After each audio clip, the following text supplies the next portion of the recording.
آج اسلام آباد میں جو خواتین اور مرد حضرات اس حق میں نکلے کہ مندر کو بننا چاہیے، میں صرف ان لوگوں سے کچھ سوال پوچھنا چاہتی ہوں کہ کیا تم اللہ تعالیٰ کے وفادار ہو؟ کیا تم نہیں جانتے کہ قرآن پاک میں اللہ تعالیٰ نے کہہ دیا ہے کہ مجھے شرک سے سخت نفرت ہے، اور کوئی بھی شخص جو شرک کرے گا وہ کبھی بھی جنتی نہیں ہو سکتا۔ نبی کریم صلی اللہ علیہ وسلم نے کہا، جب کہہ دیا ہے کہ میرے بعد کسی نبی کسی پیغمبر نے نہیں آنا، تو کیوں ہر دوسرا شخص قادیانیوں کی حمایت میں باہر نکلتا ہے؟ تم لوگوں کو شرم نہیں آتی؟ جب بھی بات ہوتی ہے تو مندر کے حق میں پارلیمنٹ میں بیٹھے ہوئے وہ تمام ممبران، ان کو شرم آنی چاہیے کہ کس طریقے سے، کس انداز میں آپ لوگ اٹھتے ہیں اور بات کر دیتے ہیں کہ اقلیتوں کے حقوق کی بات کرتے ہیں۔ کون سے اقلیتوں کے حقوق پاکستان نے نہیں دیے؟ یہ سیکولر ملک نہیں ہے، یہ اسلامی جمہوریہ پاکستان ہے جو اسلام کی بنیاد پہ بنا ہے۔ اس میں کوئی شک نہیں ہے کہ اقلیتوں کو بھی حقوق حاصل ہونے چاہیے جو ان کے پہلے سے مندر بنے ہوئے ہیں۔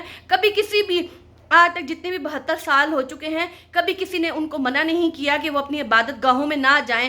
لیکن یہ کسی طور پہ ممکن نہیں ہے کہ اسلام آباد جو اسلام کے نام پہ بنا ہے، یہ ایک کیپٹل ہے ہمارا، اور آج یہاں پہ نئے مندر کی تعمیر کی جائے۔ کس لیے؟ اس لیے کہ ہم اللہ تعالیٰ سے وعدہ کرتے ہیں، کہ نبی کریم صلی اللہ علیہ وسلم سے وعدہ کرتے ہیں کہ ہم لوگ اللہ کے سوا کسی کو اپنا معبود نہیں مانیں گے، لیکن ہم لوگ یہاں پہ اجازت دے رہے ہیں۔ بے شک ہم مسلمان ہو کے مندروں میں نہیں جائیں گے، لیکن کیوں اب نئے مندر کو بنایا جائے؟ کیا ہم لوگ بھول چکے ہیں کہ ہندوستان نے کس طریقے سے بابری مسجد کو شہید کرنے کی لا تعداد مرتبہ کوشش کی، اور کتنی مرتبہ اس کو شہید کیا؟ مسلمانوں کو وہاں پہ شہید کیا جا رہا ہے۔ لیکن میں ان عورتوں سے پوچھنا چاہتی ہوں، تم لوگوں کو شرم نہیں آتی ہے؟ کشمیر میں کتنا ظلم ہو رہا ہے، ہم جیسی نوجوان لڑکیاں آئے دن وہاں پہ ان کے ریپ کیے جاتے ہیں، ان کی تو لاشیں بھی نہیں ان کے گھر والوں کو دی جاتی، اور تم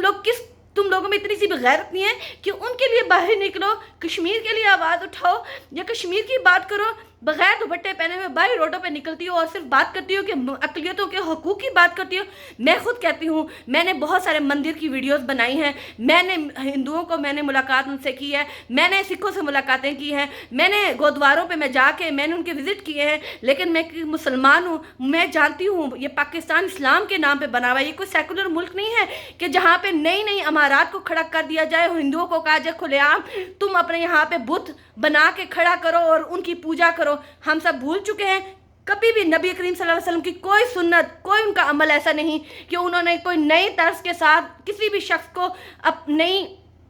نیا مندر یا کوئی گودوارہ یا کوئی چیز بھی بنانے دی ہو۔ لیکن خدا کے لیے اگر آپ لوگ کشمیریوں کے لیے باہر نہیں نکل سکتے تو آپ کو کوئی حق نہیں پہنچتا کہ آپ کسی بھی اقلیت کے لیے باہر نکلیں اور آواز اٹھائیں۔ میں آج حکومت پاکستان، خاص طور پہ پرائم منسٹر عمران خان سے بات کرنا چاہتی ہوں کہ بے شک آپ پہ الزام لگایا جا رہا ہے کہ آپ نے اجازت دی ہے مندر بننے کے لیے، جبکہ یہ